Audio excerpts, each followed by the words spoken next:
अगर हम पिछले कुछ सालों के एग्जाम की एनालाइज करें तो बजट वाला चैप्टर सरकारी बजट यानी कि समष्टि अर्थशास्त्र चैप्टर नंबर 5 जो है इंपॉर्टेंट है, खासकर लॉन्ग क्वेश्चन आंसर के लिए। इस चैप्टर में ऐसे भी क्वेश्चंस बनते हैं जो एमसीक्यूज में लगातार पूछे जा रहे हैं, क्योंकि जेन्युइन क्वेश्चन है। बजट आपको पता ही है, अभी 1 फरवरी को हमारा बजट पेश भी हुआ था, तो उससे रिलेटेड कुछ करंट अफेयर की क्वेश्चंस भी बनते हैं। कंप्यूटर एग्जाम में तो आता ही आता है, बट आपके बोर्ड एग्जाम के लिए भी इंपॉर्टेंट है। तो स्टूडेंट्स का कमेंट आया, सर बजट वाला चैप्टर एक ब्रीफली जो है हमें समझा दीजिए, इस चैप्टर से इंपॉर्टेंट टॉपिक्स कौन कौन से हैं जो हमें पढ़ना चाहिए। तो आज लास्ट तक वीडियो को लास्ट तक क्लास में बने रहिए, तो आपके सारे इंपॉर्टेंट टॉपिक्स के जो है आपके जो अंदर जो डाउट्स है उसका कंप्लीट सॉल्यूशन मिलने वाला है। ठीक है, मैं हूं नकुल सर, आपको कंप्लीट चैप्टर का एक्सप्लेनेशन आपको देने वाला हूं, बिल्कुल इजी लैंग्वेज में, बिना किसी फालतू के बकवास करते हुए। ठीक है ना, तो चलिए समझते हैं। सबसे पहले तो हमें ये समझना है कि ये जो बजट होता है एक्चुअल में होता क्या है। यानी कि बजट को इंग्लिश में बोलते हैं, अगर सही से देखिए इसका मतलब होती है बजट, लेकिन एक्चुअली में इसका मतलब होता है चमड़े का थैला। बहुत डीप मीनिंग की नहीं जा रहा है, क्योंकि इतना ज्यादा डीप से पूछा नहीं जाता है। ये थोड़ा सा मैं आपको इंट्रोडक्शन दे दूं, इसका मतलब होता है चमड़े का थैला। विश्व में सबसे पहला जो बजट पेश हुआ था ना, वो चमड़े के थैले में पेश हुआ था, तभी से उसको बजट के नाम से हम जानते हैं। बढ़कर बढ़कर बोलते बोलते आज ये बजट हो गया। और भारत में जो बजट होता है हर साल 1 फरवरी में, पहले जो होता है फरवरी के लास्ट में पेश होता था, ठीक है ना। अब उसको फिर शाम को पेश होता था, उसको फिर सुबह किया गया, सुबह से फिर 1 फरवरी को पेश किया जाने लगा। 1 फरवरी को बजट पेश होता है, और उससे ठीक एक दिन पहले 31 जनवरी को पूरे साल की जो पिछले साल का बजट पेश हुआ था उसका एक क्या होता है, आर्थिक सर्वेक्षण पेश किया जाता है, इकोनॉमिक एनालिटिकल पेश किया जाता है, ताकि पिछले साल में क्या किया, कितना आया रेवेन्यू वगैरह उसका, क्योंकि बजट हमारा अकाउंटिंग ईयर तो कंप्लीट हुआ नहीं है, लेकिन एक अनुमानित विवरण प्रस्तुत किया जाता है। और 1 फरवरी को जो बजट पेश होता है वो नेक्स्ट ईयर के लिए, यानी कि नेक्स्ट 1 अप्रैल जो अभी पेश हुआ था फरवरी 2023 को, 1 अप्रैल 2023 से लागू होकर वो खत्म होना है 31 मार्च 2024 तक के लिए। ठीक है ना, एक अकाउंटिंग ईयर का होता है। तो हमें ये समझना है कि एक्चुअली में बजट क्या है। बजट एक्चुअली में सरकार के आय एवं व्ययों का विवरण होता है, जो कि दोनों के दोनों कैसे होते हैं, अनुमानित होते हैं। अनुमानित क्यों? क्योंकि आने वाले वित्तीय वर्ष के लिए यूज किया जाता है। अब यहाँ पर सरकार को कितना इनकम मिलने वाला है और कितना खर्च होने वाला है ये तो एग्जैक्ट पता नहीं होता, लेकिन सरकार क्या होती है, एक अनुमानित विवरण तैयार करती है, पूरा लेखा जोखा तैयार करती है अपने पास्ट ईयर के एक्सपीरियंस के अकॉर्डिंग, कि हम इस सेक्टर में इन इन चीजों में इतना इतना पैसा खर्च करने वाले होते हैं, और ऐसे ऐसे क्षेत्रों से हमें इतना इतना पैसा मिलने वाला है। ऐसे में अगर हम बात करते हैं कि सरकारी बजट क्या है, तो बजट स्टेटमेंट है किसी देश का सरकारी बजट उस देश के सरकार के अनुमानित आयों यानी कि प्राप्तियों, दैट इज रिसीप्ट्स, और अनुमानित व्ययों का एक विवरण होता है। समझ में आ गया ना। तो कुछ पॉइंट्स होते हैं। सबसे पहला पॉइंट तो ये है कि बजट आय व्यय का एक विवरण होता है, बजट अनुमानित होता है, और बजट एक आने वाले आगामी वित्तीय वर्ष के लिए होता है। ठीक है ना, इतना समझ में आ गया। लेकिन ये तो उसकी मीनिंग है, मीनिंग उतना ज्यादा नहीं, 1 मार्क्स में आता, छोटा आता, लेकिन इसमें सबसे ज्यादा इंपॉर्टेंट है बजट वाले चैप्टर से, वो होता है बजट के उद्देश्य, कि किसी भी देश में बजट को बनाने का प्रमुख उद्देश्य क्या क्या है। अगर हम बजट के उद्देश्यों की बात करें, कुछ उद्देश्य, इसके सबसे पहला उद्देश्य जो होता है, देश का आर्थिक विकास, देश का आर्थिक विकास। ठीक है ना, बजट के माध्यम में देश का विकास कैसे किया, देश का डेवलपमेंट किया जाए, प्रोडक्टिविटी को कैसे बढ़ाया जा सके, रोजगार के स्तर को कैसे बढ़ाया जाए। और आर्थिक विकास तब होगा जब देश का जीडीपी बढ़ेगा, और जीडीपी को बढ़ाने के लिए उत्पादकता में वृद्धि लानी होगी, और उत्पादकता में वृद्धि लाने के लिए गवर्नमेंट को अपनी पॉलिसी को सुधारना होगा, नई पॉलिसी लानी पड़ेगी, ताकि देश के जो उत्पादक सेक्टर है, जब पब्लिक सेक्टर हो या फिर जो प्राइवेट सेक्टर हो, उनका जो प्रोडक्टिविटी है वो बढ़नी चाहिए। तो इस सबसे रिलेटेड जो होता है ना काम, सरकार अपने बजट के थ्रू ही करती है। नेक्स्ट जो होता है बजट का प्रमुख उद्देश्य, जो एग्जाम में बहुत ज्यादा फिर पूछा जाता है बजट के उद्देश्य के बारे में, वो है आय एवं संपत्ति का पुनर्वितरण। सरकार अपने बजट के माध्यम से, इसको बोलते हैं redistribution of income and wealth.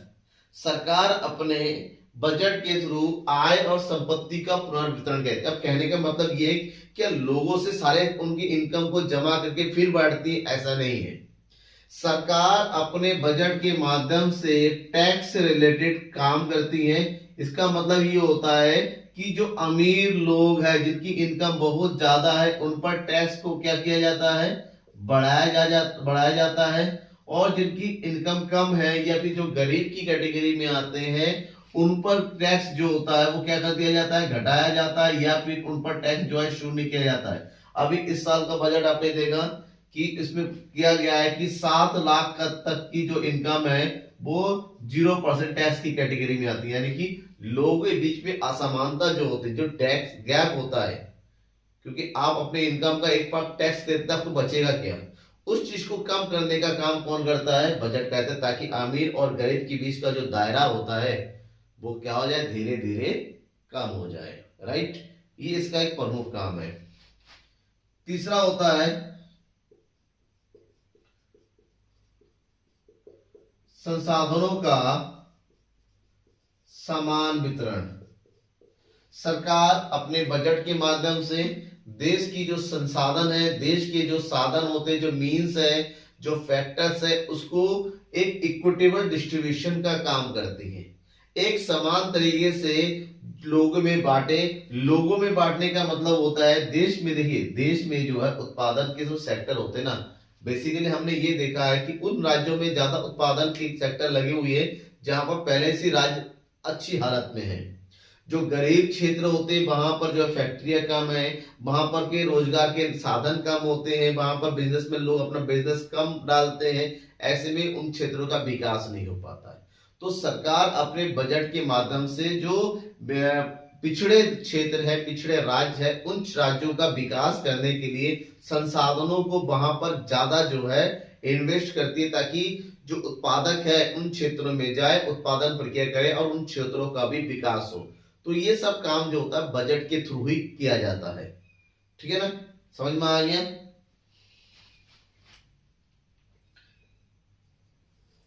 Next है रोजगार के अवसर।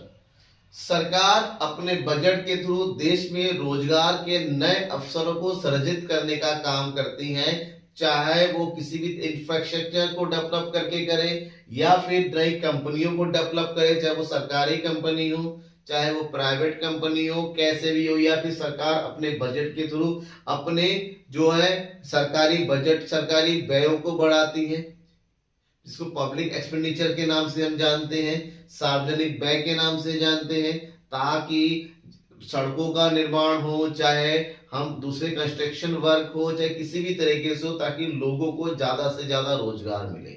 अब भाई लोगों को ज्यादा से ज्यादा रोजगार मिलेगा तो इनकम बढ़ेगी, इनकम बढ़ेगी तो एटलीस्ट गवर्नमेंट का टैक्स का जो दायरा होता है वो भी बढ़ेगा। तो सरकार बजट के माध्यम से ही ये कोशिश करती है कि ज्यादा से ज्यादा लोगों को जो एम्प्लॉयमेंट मिले, चाहे वो डायरेक्टली गवर्नमेंट जॉब से मिले, चाहे इनडायरेक्टली किसी दूसरे सोर्स से मिले। तो सोर्स को बढ़ाने का काम जो होता है वो सरकार ही करती है, ताकि कंट्री के लोगों को इजीली एम्प्लॉयमेंट मिल सके। ठीक है ना। उसके बाद एक बहुत ही ज्यादा अहम होता है जो हर देश की सरकार अपने देश की अर्थव्यवस्था को बचाने के लिए बजट के माध्यम से प्रूव करती है, और वो काम है आर्थिक स्थिरता, इकोनॉमिक स्टेबिलिटी। सरकार बजट के माध्यम से ही इस तरह से पॉलिसी तैयार करती है कि देश की आर्थिक स्थिरता एक जैसी बनी रहे। अब आर्थिक स्थिरता का मतलब क्या होता है, देखिए जो देश की अर्थव्यवस्था है, जाहिर सी बात है उसमें कुछ ना कुछ जो फ्लक्चुएशन आएगा ही। किस तरह का फ्लक्चुएशन, फॉर एग्जांपल देश में कभी भी किसकी स्थिति आ सकती है, मंदी की स्थिति आ सकती है, या फिर महंगाई की स्थिति। इसको बोलते हैं महंगाई को स्फीति, और इसको बोलते हैं अविस्फीति। ठीक है ना। स्फीति और अविस्फीति अंतराल से बचाने के लिए सरकार अपने बजट में विशेष प्रयोजन करती है, ताकि देश में महंगाई जो आती है, चीजों के दाम अचानक से बढ़ जाना, जिससे लोग उसको परचेज नहीं कर पाते, खरीद नहीं पाते, लोगों की क्रय शक्ति घटती चली जाती है। तो ये सब उपाय बजट के थ्रू ही किया जाता है। समझ में आ गया ना आपको ये पॉइंट कि बजट के उद्देश्य। बजट के उद्देश्य को पढ़ने के बाद जो दूसरा पॉइंट होता है ना, हमें समझना होता है, वो होता है बजट के अंग। बजट के अंग या फिर बजट के घटक, अंग भी कह सकते हैं या फिर इसको हम बजट के घटक भी कह सकते हैं। अगर बजट के घटक को देखें, अंगों को देखें, इसको दो कैटेगरी में बांटा जाता है। यह भी बजट के प्रकार दो कैटेगरी में बांट सकते हैं। एक होता है हमारा बजट प्राप्तियां, ठीक है, और दूसरा होता है बजट व्यय। बजट प्राप्तियां और बजट व्यय। बजट प्राप्तियां क्या होती हैं? एक सरकार एक देश की आगामी के लिए जो भी उनका अनुमानित कुल आय होने वाला होता है उसको बोलते हैं बजट प्राप्तियां। और बजट क्या होता है? एक आगामी वर्ष के लिए जो अनुमानित कुल व्यय होता है, यानी कि वो जो कुल व्यय करने वाले होते हैं उसका विवरण बजट व्यय के अंतर्गत होता है, ठीक है ना। लेकिन बजट व्यय तो समझ में आ गया कि सरकार जो खर्च करने वाली है, और बजट प्राप्तियां भी समझ में आ गया कि जो सरकार को मिलने वाला है। लेकिन कैसे, सोर्स क्या है? तो अगर हम सोर्स की बात करते हैं तो बजट प्राप्तियों की भी दो घटक होते हैं, इसके दो प्रकार होते हैं। एक होता है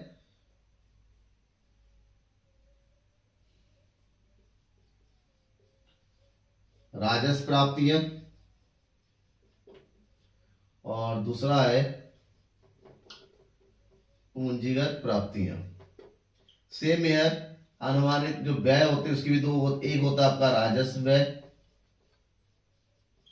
और एक होता है पूंजीगत व्यय, ठीक है ना।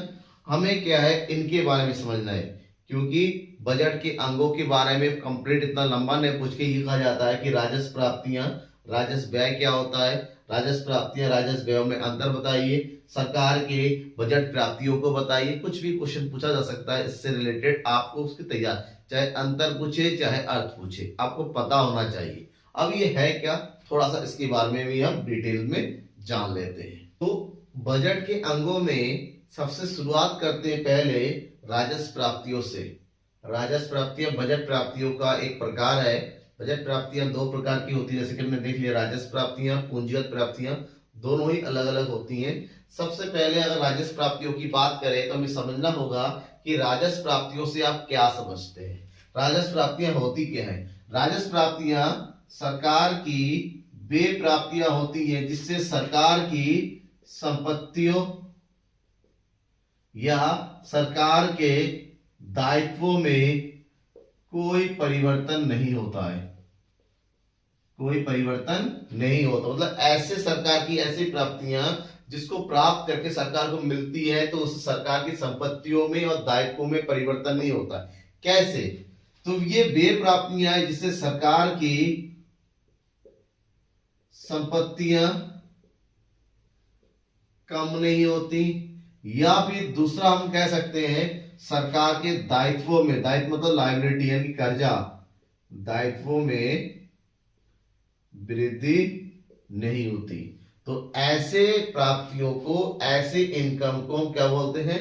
राजस्व प्राप्तियां कहते हैं। समझ में आ गया?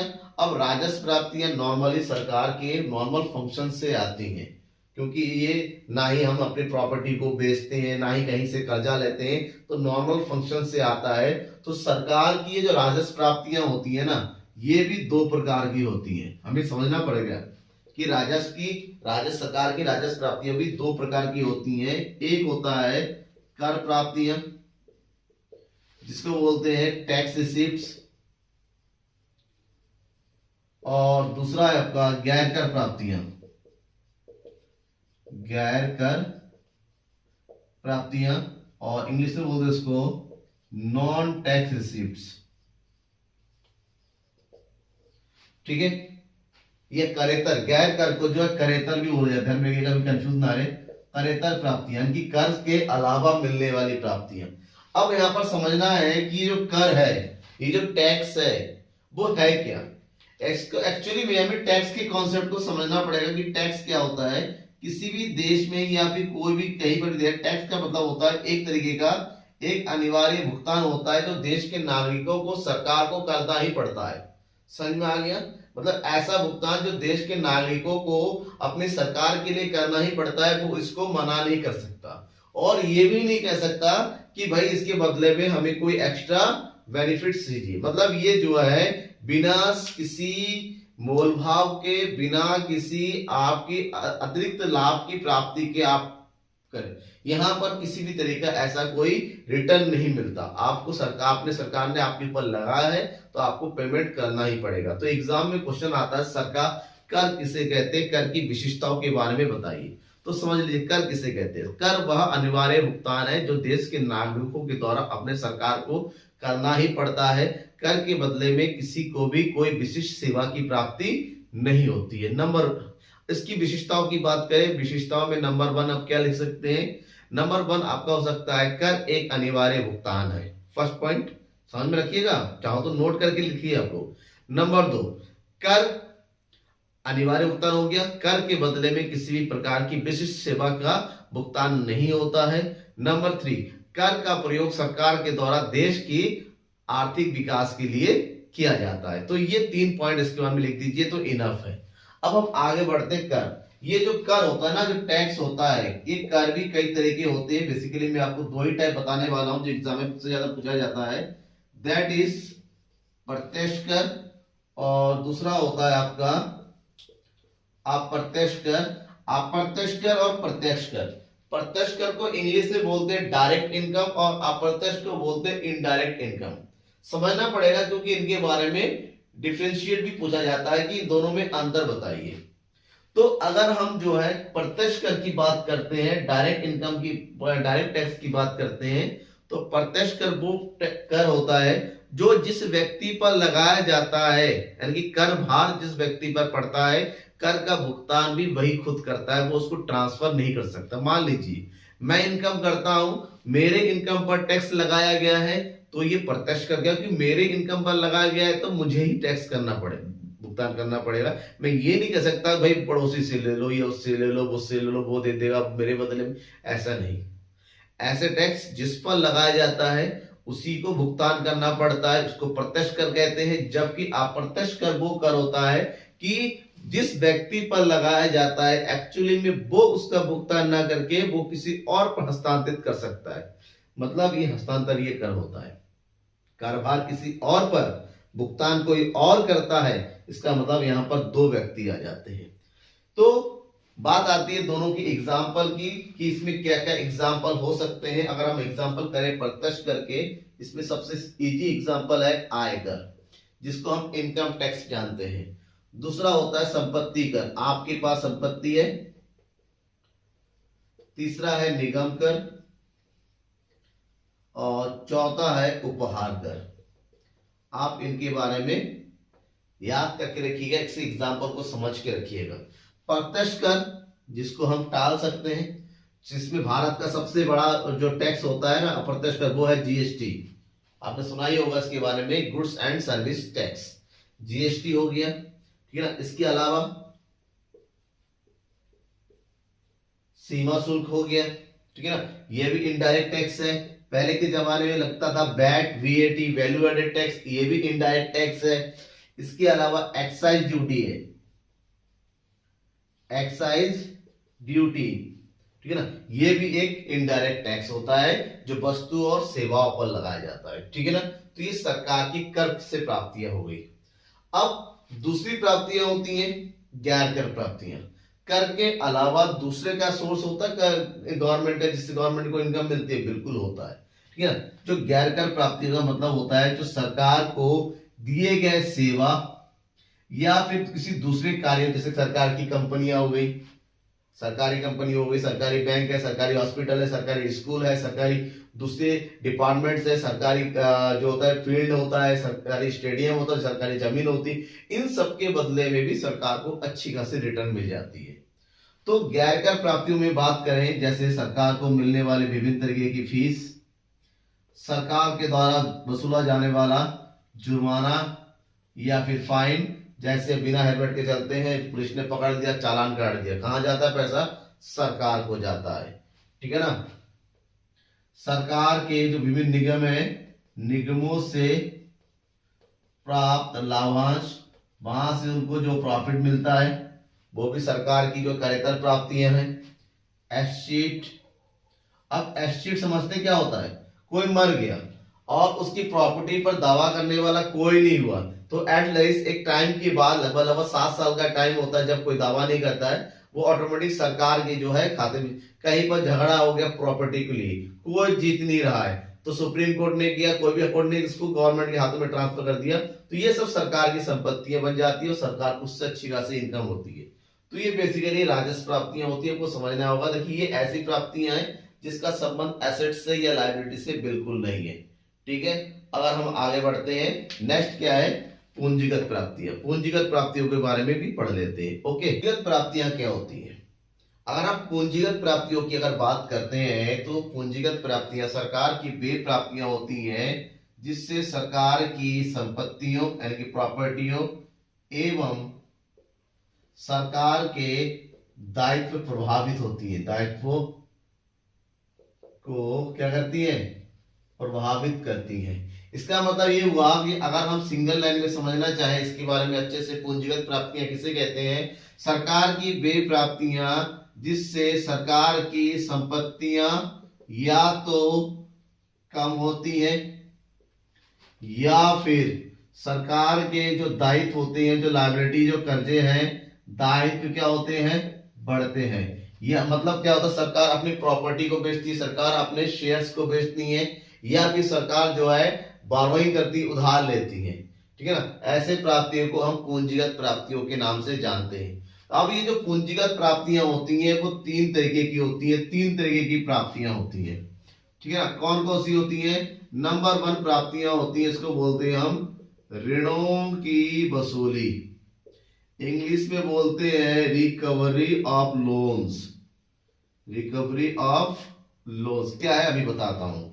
ठीक है, सेकंड वाला होता है आपका क्या, सेकंड वाला होता है ऋण या उधार, इंग्लिश में बोलते हैं बोरोइंग्स।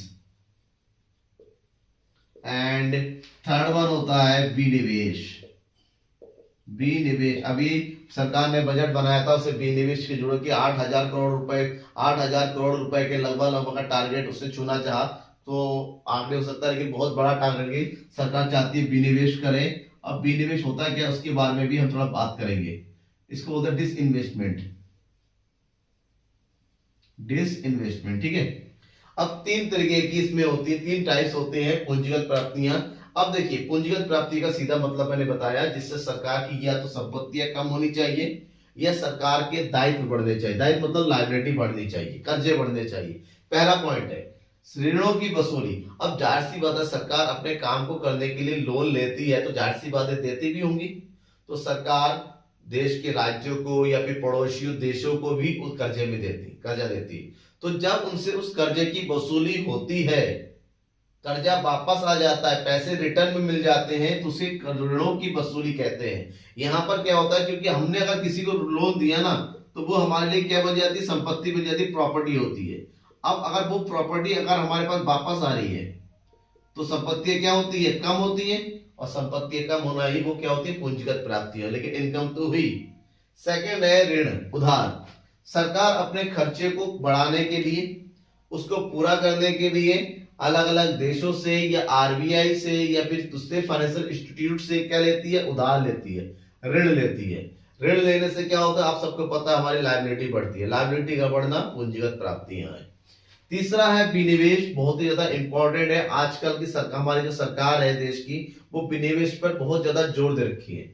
विनिवेश का मतलब होता है कि सरकारी शेयरों को, सरकार अपने शेयरों को क्या करना, निजी हाथों में बेचना। जो ऐसी संस्थाएं हैं जिसका इनकम लेवल कम है, या ऐसी संस्थाएं जिसको सरकार ढो रही है, केवल मुफ्त की लोगों को जो है सैलरी बांटी जा रही है, उसको जो है निजी हाथों में सौंपता की उत्पादकता में वृद्धि है और उसका जो एक रिटर्न है वो भी बढ़े। ठीक है, इसीलिए सरकार क्या करती है, सरकारी शेयरों को निजी हाथों में बेच देती है, उससे सरकार को एक अच्छी खासी इनकम मिल जाती है। तो ये जो है पूंजीगत प्राप्तियों की उदाहरण है। पूंजीगत प्राप्तियों के बाद हमें पढ़ना है अब बजट व्यय के बारे में, यानी कि सरकार को अगर इनकम हो रही है वो किस लिए, क्योंकि व्यय करना है देश के विकास के लिए, जिसमें सबसे पहला इनकम है कौन सा, राजस्व व्यय। राजस्व व्यय यानी कि रेवेन्यू एक्सपेंडिचर। नेक्स्ट, जिस तरीके से मैंने अभी राजस्व प्राप्तियों के बारे में बताया था, जिससे संपत्ति और दायित्व को कोई प्रभाव नहीं पड़ता है, तो यहां पर भी वे संपत्तियां होती हैं जिससे सरकार के संपत्तियों और दायित्वों पर कोई प्रभाव नहीं पड़ता है, यानी कि लेकिन उसका थोड़ा उल्टा है, इससे सरकार की संपत्तियां नहीं बढ़ती हैं और ना ही सरकार के दायित्वों में कमी आती है। यानी सरकार जो होता है खर्च तो करती है लेकिन उससे प्रॉपर्टी नहीं बढ़ती है, उससे लायबिलिटी का पेमेंट नहीं होता है। सरकार अपने देश की तरक्की के लिए, देश के डेवलपमेंट के लिए यूं ही खर्च करती चली जाती है ताकि नॉर्मल जो होता है उत्पादकता में वृद्धि है। जैसे फॉर एग्जांपल कौन कौन से ऐसे खर्चे होते हैं, फॉर एग्जांपल जैसे सरकारी कर्मचारियों का वेतन देना, ठीक है ना, फॉर एग्जांपल पेंशन देना, ठीक है ना, या फिर विभिन्न एजेंसियों को क्या देना, वित्तीय सहायता देना, सब्सिडी वगैरह हम इसको कहते हैं, या फिर सरकार का जो प्रशासनिक व्यय होता है, सरकार का जैसे संसद चलना होता है, ठीक है ना, ऑफिस का खर्चा होता है, रेंट वगैरह देना होता है, ठीक है ना, ये सब होता है। सरकार के अगर देश की रक्षा के लिए व्यय करना, रक्षा व्यय जिसको कहते हैं, पुलिस पर व्यय करना, आर्मी पर व्यय करना, ठीक है ना, सरकार के द्वारा देश के विकास के लिए, गांव के विकास के लिए, शहरों के विकास के लिए विभिन्न प्रकार के तमाम खर्चे होते हैं जिससे संपत्तियों और दायित्वों में कमी नहीं होती है, संपत्तियां नहीं बढ़ती हैं। तो ऐसे खर्चों को हम राजस्व व्यय के नाम से जानते हैं। ठीक है, अब राजस्व व्यय समझ में आ गया। राजस्व व्यय के बाद हम जो है पूंजीगत व्यय को भी समझ लेते हैं। पूंजीगत व्यय कैसे कहते हैं? पूंजीगत व्यय वे व्यय होते हैं जिससे सरकार की या तो वे व्यय जिस या तो सरकार की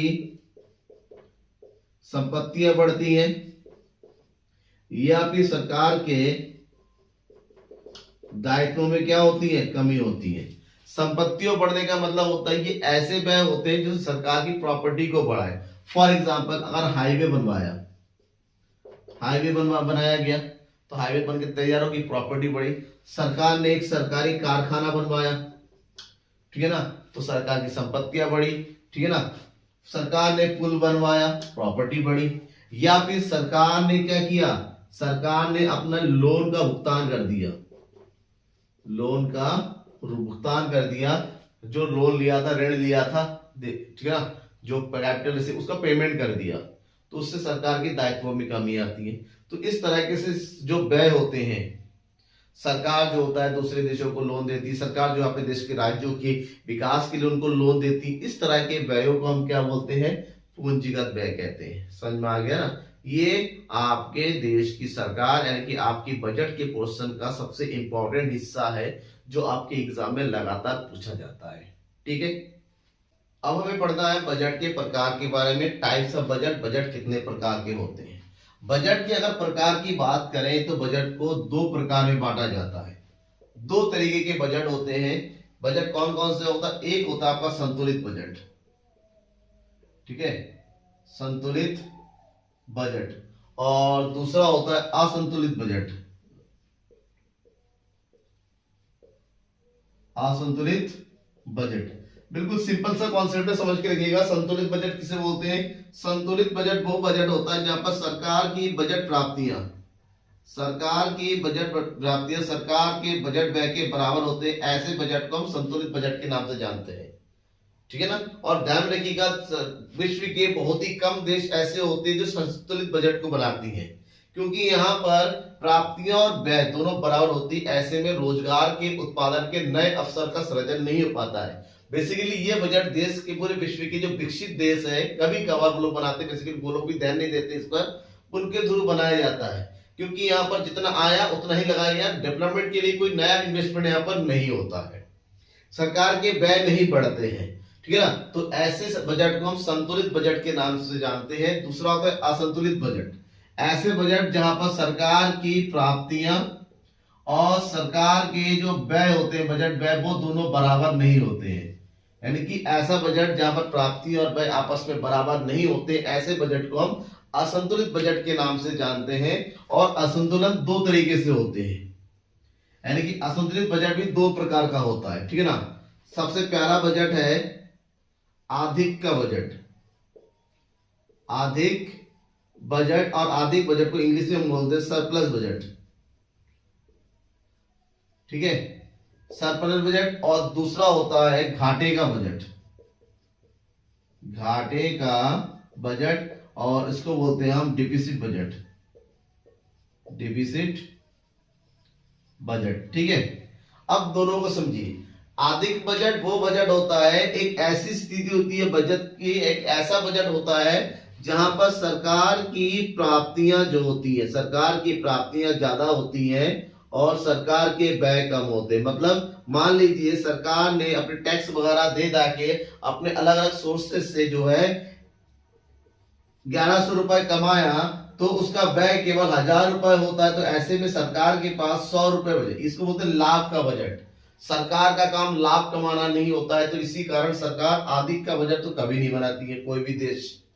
लेकिन दूसरी तरफ होता है घाटे का बजट, सबसे ज्यादा पॉपुलर और विश्व के विभिन्न देशों के द्वारा, खासकर जितने भी विकासशील देश है, जैसे भारत है, चाइना है, अफ्रीकन कंट्रीज है, पाकिस्तान है, नेपाल, भूटान, ये दूसरी maximum country, most of the country of this world, वो घाटे के बजट को ही प्रीफर करती है, घाटे के बजट को बनाती है। क्योंकि एक ऐसा बजट होता है जहां पर सरकार की जो प्राप्तियां होती हैं, सरकार की प्राप्तियां कम होती हैं और यहाँ पर व्यय ज्यादा होते हैं।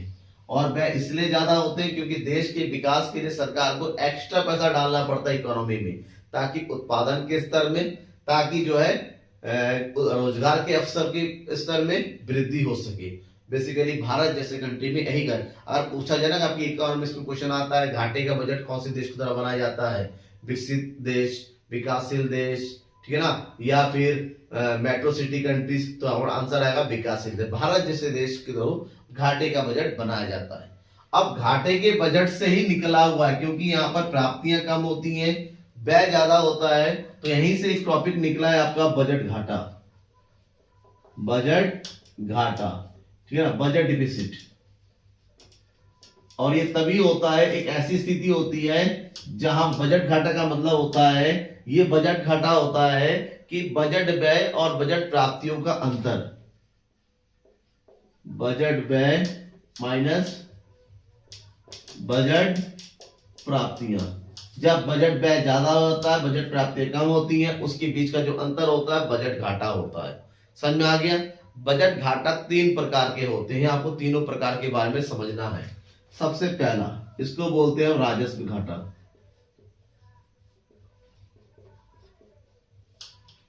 ठीक है, राजस्व घाटा। अब राजस्व घाटा क्या होता है, राजस्व घाटा इसको बोलते हैं हम रेवेन्यू डिफिसिट, रेवेन्यू डिफिसिट। अब रेवेन्यू डिफिसिट देखिए, बजट घाटा क्योंकि नाम से पता चल गया है कि राजस्व घाटा है, इसमें सरकार के केवल राजस्व मदों को शामिल किया जाता है। इसका मतलब ये होता है, ये अंतर होता है सरकार के राजस्व व्यय माइनस राजस्व प्राप्तियों के। इसका मतलब यहाँ पर बाकी मदों को शामिल नहीं किया जाता है, केवल राजस्व जिससे संपत्तियों और दायित्वों का कोई लेना देना नहीं होता है, उन चीजों को शामिल करते हैं। राजस्व घाटे को इसलिए पता करते हैं ताकि सरकार अपने ऐसे व्यय जो किसी भी तरीके से संपत्तियों और दायित्व से रिलेटेड नहीं होती, उसको करने में कितना खर्च करती है। हमेशा देश की सरकार को अपने बजट राजस्व घाटे को कंट्रोल में रखना चाहिए, क्योंकि ये गैर विकासात्मक हो सकता है। देश के नॉर्मल छोटे मोटे खर्चों जैसे वेतन हो गया, पेंशन हो गया, उसको कम, प्रशासनिक व्यय हो गए, इन सबको जितना कम सरकार करेगी उतना ही सरकार के लिए फायदा रहेगा, विकासात्मक कार्यों पर ज्यादा खर्च होता है, ठीक है ना। दूसरा जो होता है बजट घाटे के बाद, दूसरा जो होता है उसको राजकोषीय घाटा, राजकोषीय घाटा, इसको बोलते हैं हम फिस्कल डिफिसिट। और जो फिस्कल डिफिसिट होता है ना, इसमें सब कुछ शामिल होता है, यानी कि कुल शामिल होता है, लेकिन थोड़ा सा इसमें अंतर ये है, थोड़ा समझना पड़ेगा कि राजकोषीय घाटा क्या होता है। राजकोषीय घाटा देश के कुल व्ययों का और कुल आयों का, जिसमें उधार को शामिल नहीं किया, क्योंकि राजकोषीय घाटा किसके बराबर होता है, देश के कुल उधार के बराबर होता है। उधार कितना लिया जाए, इसीलिए राजकोषीय घाटे की गणना की जाती है। तो इसके अंतर्गत देश के कुल व्यय माइनस कुल आय, यानी कि प्राप्ति है, जिसमें क्या शामिल नहीं होता है, उधार छोड़कर जितने भी आय होती है उसको शामिल किया जाता है। कुल व्यय में शामिल होती है आपकी जितने भी राजस्व व्यय है प्लस जितने भी पूंजीगत व्यय शामिल होती हैं, इन दोनों को शामिल करते हैं। जबकि कुल आय के अंतर्गत शामिल करते हैं सभी प्रकार के राजस्व प्राप्तियों को और उधार छोड़कर पूंजीगत प्राप्तियों को। उधार शामिल नहीं करते क्योंकि इन दोनों का अंतर ही उधार के बारे में बताएगा। किसी भी देश में राजकोषीय घाटे उधार के स्तर को बताया जाता है कि देश के विकासात्मक कार्य को, देश के जो डेवलपमेंट के लिए हम कितना उधार लेने वाले हैं। इन दोनों के अलावा जो नेक्स्ट टर्म है जो हमें समझना है, एक और घाटा है जो बहुत ही इंपॉर्टेंट है और बहुत ही छोटा है, अक्सर कंफ्यूज हो जाते हैं बच्चे। वो कौन सा है, उसको बोलते हैं 3rd नंबर प्राथमिक घाटा। प्राथमिक घाटे को इंग्लिश में बोलते हैं प्राइमरी डिफिसिट।